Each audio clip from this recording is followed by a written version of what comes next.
নমস্কার বন্ধুরা, সকলকে আমার চ্যানেলে স্বাগত। পৈতৃক সম্পত্তি অর্থাৎ পিতা বা তার পূর্বপুরুষের যে সমস্ত সম্পত্তি আছে সেই সম্পত্তির ওপর কন্যা সন্তানরা বিবাহের পর আর দাবি জানাতে পারবেন না বেশ কিছু ক্ষেত্রে। অর্থাৎ অনেক ধরনের ক্ষেত্র আছে বা অনেক ধরনের সম্পত্তি আছে যে সমস্ত সম্পত্তিতে সরাসরি এবার থেকে কন্যা সন্তানরা আর দাবি জানাতে পারবেন না। এরকমই একটি চমকপ্রদ আইন আনা হয়েছে। কোন কোন ক্ষেত্রে এবার থেকে মহিলারা দাবি জানাতে পারবেন না, কোন কোন ক্ষেত্রে দাবি জানাতে পারবেন, সেই নিয়ে আজকের ভিডিওতে বিস্তারিতভাবে আলোচনা করব। পিতার সম্পত্তির ওপর মহিলাদের দাবি নিয়ে আমি এর আগেও এই চ্যানেলে একটি ভিডিও দিয়ে রেখেছি। আপনারা যদি সেই ভিডিওটি এখনও পর্যন্ত দেখে না থাকেন তাহলে এই ভিডিওর ডেসক্রিপশন বক্সে এবং আই বাটনে আমি লিঙ্ক দিয়ে দেবো, আপনারা সেখান থেকেও ক্লিক করে দেখে নিতে পারেন। এছাড়াও এই ভিডিওটি যখন শেষ করবেন, এই ভিডিও শেষ করার পর স্ক্রিনে আগের ভিডিওটির লিঙ্ক চলে আসবে, আপনারা সেই লিঙ্কে ক্লিক করে অর্থাৎ এই ভিডিওটি দেখার পর সেই ভিডিওটিও দেখে নিতে পারেন। আর এই ভিডিওটি ভালো লেগে থাকলে অবশ্যই একটি লাইক করুন এবং সকলের সঙ্গে শেয়ার করুন। আর সেই সাথে এই চ্যানেলে যদি প্রথমবার হয়ে থাকেন এই রকমের ইনফরমেটিভ ভিডিও আরও দেখার জন্য যারা এখনও পর্যন্ত এই চ্যানেলটিকে সাবস্ক্রাইব করেননি তারা অবশ্যই চ্যানেলটিকে সাবস্ক্রাইব করে রাখুন।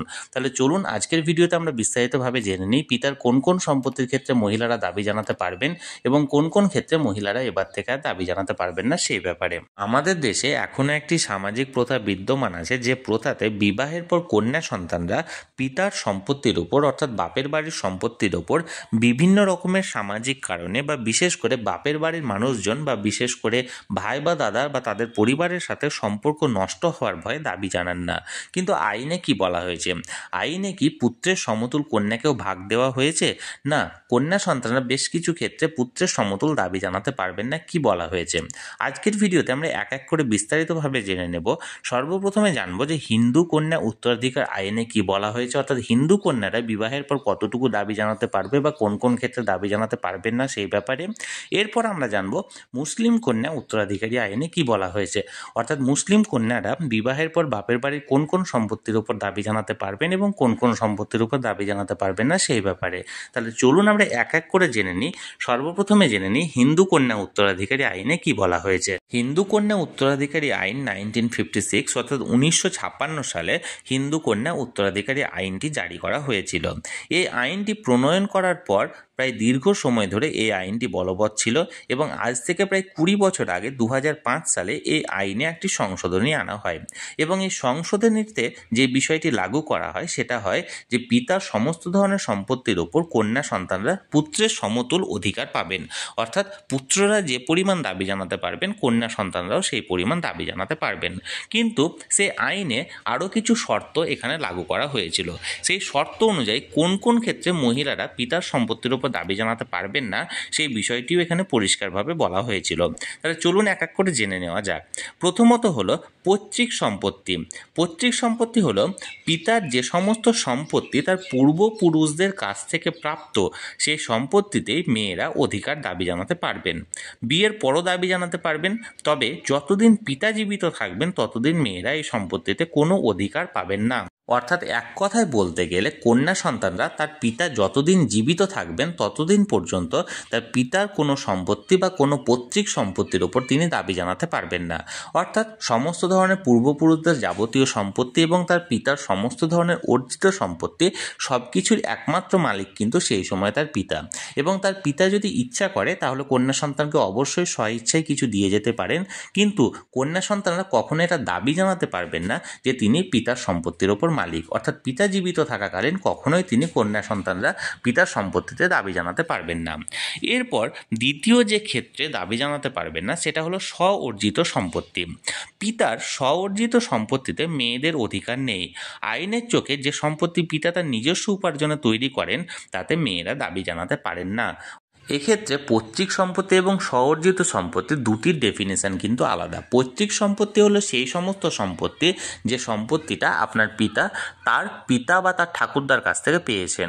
ফর এক্সাম্পল, ধরুন আপনার গ্রামে 10 বিঘে জমি এবং একটা বাড়ি, আরও কিছু পুকুর বা আরও কিছু বিষয় আশয় আপনার পিতা তার বাবার কাছ থেকে অর্থাৎ আপনার ঠাকুরদার কাছ থেকে পেয়েছেন। সেগুলির সমস্ত ডেফিনেশন হলো পৈতৃক সম্পত্তি এবং আপনার পিতার অবর্তমানে আপনি কিন্তু পিতার সেই সমস্ত পৈতৃক সম্পত্তিতে দাবি জানাতে পারেন। কিন্তু ধরুন আপনার পিতা নিজের উপার্জনের টাকায় আরও কিছু অর্থাৎ এই সম্পত্তির উপরেও আরও 10 বিঘে জমি কিনেছেন এবং এছাড়াও আরও একটি জায়গা কিনেছেন বা আরও কিছু পুকুর পুষ্করিণী বা শহরে আরও কোনো বাড়ি টাড়ি করেছেন, তাহলে সেই সমস্ত সম্পত্তি হলো আপনার পিতার উপার্জনের টাকায় এবং সেগুলির ডেফিনেশন হলো স্ব-অর্জিত সম্পত্তি। অর্থাৎ একজন কন্যা সন্তান তার পৈতৃক সম্পত্তিতে দাবি জানাতে পারেন, কিন্তু তার পিতার স্ব-অর্জিত সম্পত্তির উপর কিন্তু স্ব-ইচ্ছায় দাবি জানাতে পারবেন না। এবার তৃতীয় যে ক্ষেত্রে মহিলারা অর্থাৎ কন্যা সন্তানরা দাবি জানাতে পারবেন না, সেটা হলো বিতর্কিত কোনো সম্পত্তির ক্ষেত্রে।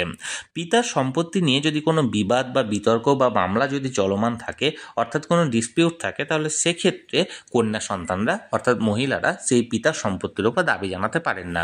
অর্থাৎ ধরুন কোনো একটি সম্পত্তির উপর বিগত বেশ কিছু বছর ধরে মামলা চলছে বা মোকদ্দমা চলছে, তাহলে সেই সম্পত্তি বিতর্কিত সম্পত্তির মধ্যে পড়ছে এবং এই সম্পত্তির উপর কিন্তু মহিলারা দাবি জানাতে পারবেন না। এবং চতুর্থত যে ক্ষেত্রে মহিলারা দাবি জানাতে পারবেন না, সেটা হলো পিতা যদি কোনো উইল করে রেখে যান। অর্থাৎ ধরুন আপনার পিতা জীবিত থাকাকালীন তার যে সমস্ত সম্পত্তি আছে সেই সমস্ত সম্পত্তি তার পুত্রকে দিয়ে গেলেন, বা সেখানে কোনো পার্সেন্টেজ একটা কন্যাকে দিলেন, একটা মিনিমাম পার্সেন্টেজ কন্যাকে দিলেন এবং ম্যাক্সিমাম পার্সেন্টেজ তার পুত্রকে বা তার স্ত্রীকে দিয়ে গেলেন, তাহলে সেক্ষেত্রে তার পিতার মৃত্যুর পর কিন্তু সেই কন্যা সন্তান ওই উইলটাকে কিন্তু অগ্রাহ্য করে বা উইলটাকে অমান্য করে কিন্তু দাবি জানাতে পারবেন না। অর্থাৎ পিতা বেঁচে থাকাকালীন তার নিজের যাবতীয় সম্পত্তি যদি ইচ্ছাকৃতভাবে অন্য কাউকে দিয়ে যান, তাহলে সেই সমস্ত কেসে কন্যা সন্তানরা দাবি জানাতে পারবেন না। উপরিউক্ত এই 4টি ক্ষেত্র ছাড়া বাদবাকি সমস্ত ক্ষেত্রে কন্যা সন্তানরা সমতুল দাবি পেয়ে থাকেন একজন পুত্র সন্তানের সমতুল। তাহলে বন্ধুরা, এই তো গেল হিন্দু কন্যা উত্তরাধিকারী আইন অনুযায়ী।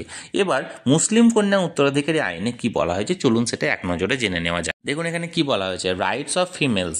মুসলিম does not create any distinction between the rights of men and women. On the death of their ancestor nothing can prevent both girl and boy child to become the legal heirs of inheritance property. However, it is generally found that the quantum of the share of a female heir is half of that of the male heirs. অর্থাৎ মুসলিম সম্প্রদায়ের মধ্যে পুরুষ এবং মহিলা অর্থাৎ পিতার যে কন্যা এবং পুত্র সন্তান এই দুজনের মধ্যে যে ভাগের যে বিনিময়টা আছে সেটা হলো একজন পুত্র সন্তান যে পরিমাণ অংশ পাবে তার 50% অর্থাৎ তার হাফ পরিমাণ অংশ পাবে একজন কন্যা সন্তান। অর্থাৎ ফর এক্সাম্পল কারো যদি 3 বিঘে জমি থাকে এবং সেই পিতার যদি মৃত্যু ঘটে থাকে এবং তার দুজন যদি ওয়ারিস থেকে থাকে, একজন কন্যা এবং একজন পুত্র, তাহলে সেক্ষেত্রে সেই পুত্র সন্তানটি পাবে 2 বিঘে জমি এবং কন্যা সন্তানটি পাবে 1 বিঘে জমি।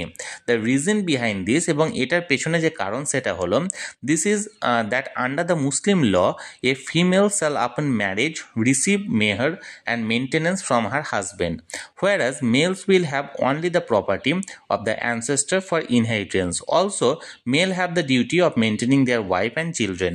এবং এর পেছনে যে কারণটি এখানে দেখানো হয় সেটা হলো একজন কন্যা সন্তানের বিবাহ ঘটে থাকে এবং বিবাহ দেওয়ার পর সে বিভিন্ন রকমের সম্পত্তি এখানে পেয়ে থাকে এবং তারপরেও তিনি তার হাজব্যান্ডের কাছ থেকে এক্ষেত্রে মেনটেন্যান্স বাবদ বেশ কিছু খরচা পেয়ে থাকেন। তুলনায় একজন পুত্র সন্তান এই ধরনের কোনো রকম কোনো সুযোগ সুবিধা পান না। এর পাশাপাশি একজন পুত্র সন্তানের যখন বিবাহ হয় তখন বিবাহের পর তার পরিবার অর্থাৎ তার স্ত্রী এবং ছেলে মেয়েরও দেখাশোনার ভার সেই পুত্র সন্তানকে নিতে হয়।